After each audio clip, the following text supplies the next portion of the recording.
Hello all. In our previous videos, we had seen the basic concepts and analysis of transistor biasing and the importance of operating point. We have different types of transistor bias configurations like fixed bias or base bias, collector to base bias, emitter bias, voltage divider bias or self bias. So in this video, we are going to see about fixed bias configuration in detail.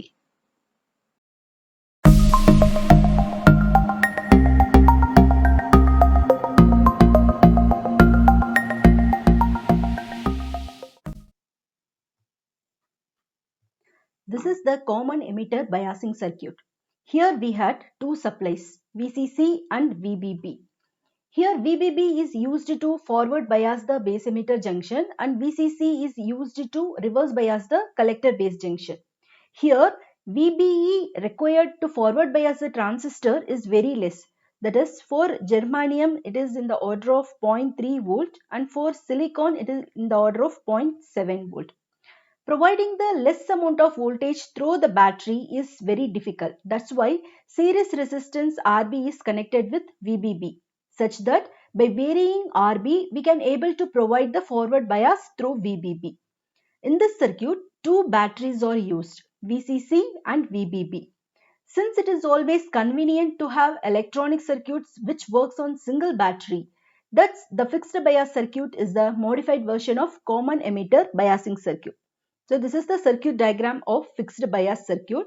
Here single supply VCC is used. It is also called as the base bias circuit, also called as base bias circuit. Here this VCC is used to both forward bias the emitter base junction and reverse bias the collector base junction. By selecting the proper value of base resistance, we can make the base current to flow through the circuit. And the output current, that is the collector current, depends on the input current. Now we will see the circuit analysis. By doing the circuit analysis, we have to find the operating point of the circuit. That is, we have to find VCE and IC of the circuit. First, we will apply KVL at the input side. So, at the input side, we will have this loop. Okay. So, when we apply KVL at input side, we have VCC minus IBRB minus VBE equal to 0. So from that we can able to find IB, which is nothing but VCC minus VBE by RB. In this equation, VCC is very greater than VBE. So we can write IB equal to VCC divided by RB. Okay, if you see in this equation, VCC and RB are constant values, that is fixed values. So IB is also fixed. That's why the circuit is called as the fixed bias circuit. Now apply KVL at the output side. If you apply KVL at this output side, we will have VCC minus ICRC minus VCE equal to 0. From this, we can able to find VCE. VCE is our required operating point. So, VCE equal to VCC minus ICRC. Okay. We have another equation to remember. That is IC equal to beta IB plus ICEO. Okay, here this ICEO is called as the leakage current or reverse saturation current, which is very small. We can neglect this current, so IC will be equal to beta into IB. Okay, so the steps followed to find the operating point is, first we have to find IB using this equation, that is IB equal to VCC by RB. From that we can able to find IC.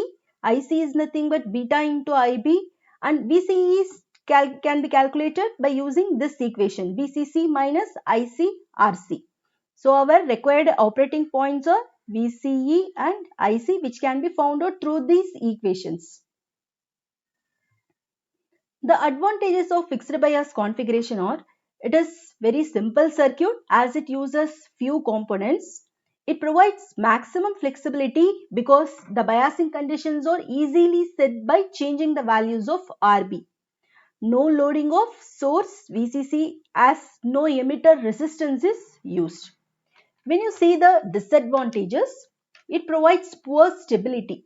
There is no mean to stop the increase of IC due to increase in the temperature.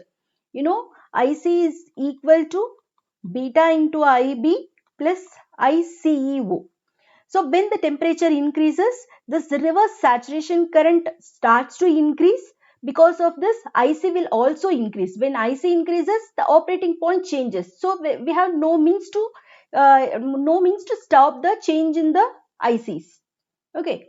If beta increases due to transistor replacement, then IC also increases by a factor of beta. Therefore, there is a chance of thermal runaway.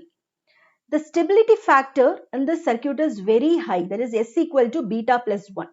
When stability factor is high, the stability of this circuit will be low. So this circuit is very rarely used. So in our next video, we will see the next method of biasing the circuit, that is a collector to base bias method.